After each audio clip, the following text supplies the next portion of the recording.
Soul cake, have mercy on all Christian souls for a soul cake. An old British Isle, the kind of like the precursor to trick or treating, praying for the souls in purgatory. Of course, we're in a purgatory nation. Some of the themes I've stumbled across, I'm not saying I'm the ones who have invented them, but I just noticed them bringing them out. The idea of like the zombie nation, right? Where the things that would, the things that would cause a civilization to collapse, okay? It would be a good thing. It would be like hastening the end of something that's not well or strong to eventually bring something else out of that.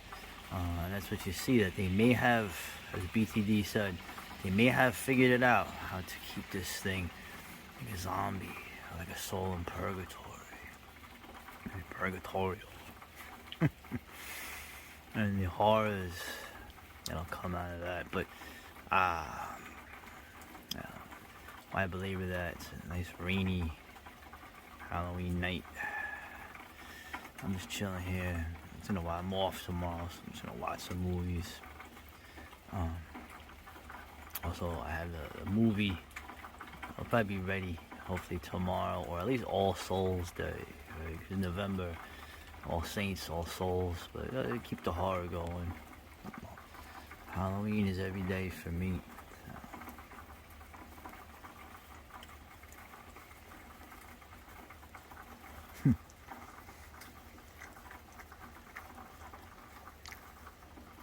Excuse me. So as I'm mused here, I'm thinking some ideas, right? Tell me what you think of these ideas for, I would say, horror, scary horror tales. I was thinking more of like ideas for like horror films. How far-fetched they sound here. I have one where there's they have zombies, right? The zombies are very vicious, but you have to live next to them, right? And no matter what they do to you, you can never mention that they're zombies. Ate your neighbor or something, or you can never say that there's maybe something going on that's not quite good with the zombies. If you defend yourself against a zombie, though, then all of a sudden men with guns and uniforms come, grab you, and then they throw you in a cage full of zombies. Right? Something. If you ever mention or have a problem with the zombies, well, then everyone will, try to destroy your life. So you live. So it's like a zombie apocalypse, but not really. It's like you're still going to work. You still have to do all that stuff, and then you gotta be, food for the zombies or the angels, because they tell you that the zombies are better than you, that you owe the zombies. Meanwhile, you're actually related to the people that had nothing to do with anything with the zombies. The people that actually raised them up and conjured them are the ones saying it was your fault. That sounds far-fetched. I got another idea. Let's say there's some kind of virus or something goes around. Oh wait, some kind of nanite out of control. I don't want to use that other word. And what it does is it causes the females of the future that at any time they can become these vicious beasts that will try to tear you apart, or at the very least drain your blood, and take any children you harm with out of the blue, and then turn them on you, right? Make them think that you're, a sinner or you're evil, right? And then it was always like that, right? You were never any good. And if you try to fight against this turned bioweapon, the men in uniforms come the tactical gear. Yeah. So that's a oof. Can you imagine? Can you imagine a world like that? Like, imagine what a scenario. That would be like almost an impossible. A friggin' Resident Evil would be easier to play than that game. Yeah? And you never know. You'll never know when that DNA switch goes, and she becomes a bioweapon. I have another one. Check this out. There's the famine in the future, right? And the only food source you have, a corporation luckily has made vast insect farms. So you get to eat protein. It's healthy for you. Right? I don't know what the vegans are gonna do, but they probably have like a resistance group. But so you get sick of eating this protein, and you sort of know what it is. Right? It's these six-legged, your evolutionary rivals. Right? You don't kind of like that. Right? Then you notice that the elite people, they get to eat they get to eat meat. Right? And so you try, the character tries to get to the bottom of it, tries to get their hands on some meat, and then you realize that the meat that these elites, these powerful people are eating, they're eating you. They're cannibals. Oh. Right? And what makes it even better is that you find out that they could raise livestock, and they have livestock, but they want to eat the masses of people. What a horrific idea, man. Can you imagine that? I got one more. I got two more, actually. So in the future, you have these cars, self-driving cars. You're not allowed to drive a car, but you can have a self-driving sentient electric car. And it goes on a pre-positioned route. You have to justify why you're going somewhere because you have to save. And you're on your way to visit relatives, I guess. Because I mean, flying is not allowed. You're not allowed to fly unless you're one of those really rich people I told you about. And so now the car is running low on electricity, so you have to stop. Well, the car knows it goes to stop at the electrical recharging units, and it tells you to stay inside. You're essentially locked in this. It's like a moving metal coffin. But something happens. Can you believe that certain things don't work too well anymore? Even though you're forced to use this vehicle if you want to go anywhere, right?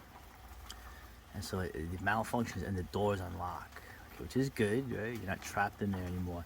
But then you go out and you see that waiting at the watering hole are the predators, ready to get you. And a major malfunction, everyone gets preyed upon. And the cars don't know this. They close, they recharge, and they go to their destinations with no one. Vanish. It's a mystery, right? I'll cap it off with this. There's a strange city, right? City where almost seemingly every week, every month, every year, more and more of these mysterious glass towers go up. They go up. They grow like almost like weeds, and they're supposed to be places where people will live and do business and shop and all these amazing things in this ancient city, this primordial city. And you see this, and then someday, somehow, maybe you figure you want to get in there. You venture in there, and you find out that there's no one in those towers. There's no one living there. There's no one doing anything. They're empty. They're empty of anything physical. But then you realize that the souls of the people that were drawn in those things are trapped in there. and that you are trapped, and that what you thought was a crystal tower, a beautiful glass box going up 80 stories or whatever, it's actually a trap, like a carnivorous plant, and then you are consumed by the building, and there's nothing left, and then it's open again for rental. That's why there was no one in them, because they were all eaten. Ooh. What a horrific dystopian horror apocalypse those ideas are. And there's another one I thought of too, where like people are like blobs. There's blob people. Okay, and you have to watch out. These people don't step on you or eat you while you're just trying to buy groceries. Maybe I'll go to the Chinese government-run grocery instead. Of course, out in the parking lot, they have the people things that prey on the blob people, trying to prey on you. So I don't know. I guess I'm running out of horrific ideas that are unfathomable, that are unbelievable, that are far-fetched. And so with that, I will leave you this rainy Halloween night with that chill of those. Thank God that those are just from the dark imaginations of a superfluous, unknown person, a madman, or maybe just a moron. And to think that these things could never be. So, and also they will never be made into any film. No one will give money for those things, and they will not cover them in their government-funded magazines. The rain's picking up. Yes. Happy Halloween, my fiends. Good night.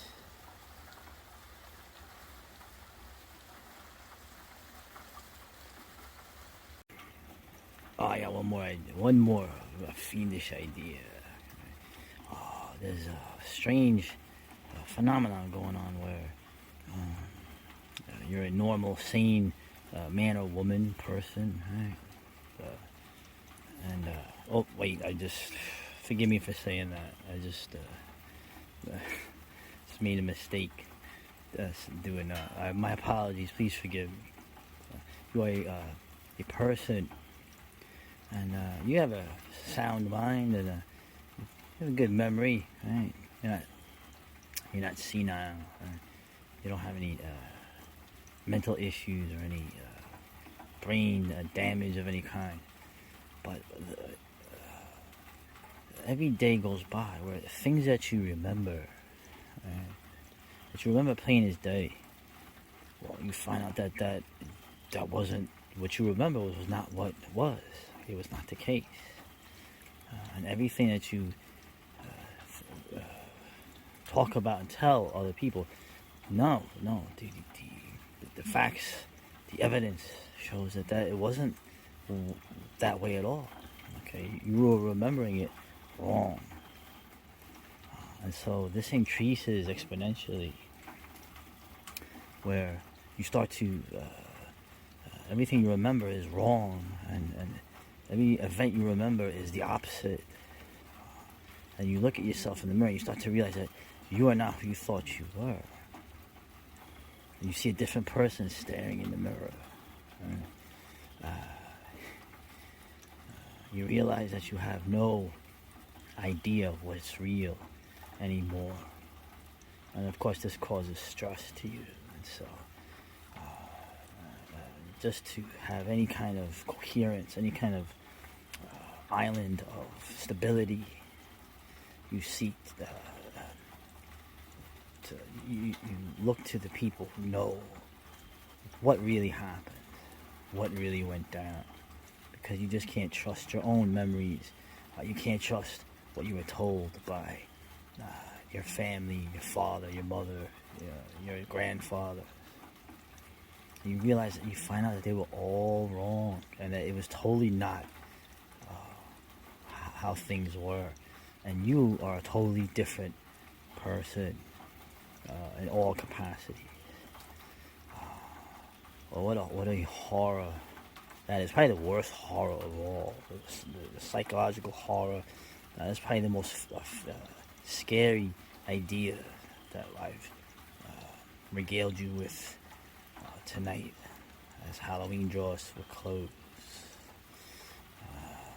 Be careful. You wake up tomorrow. The world may not be what you think it is. Thank God, it's only fiction, right? Alright, good night for real this time, guys.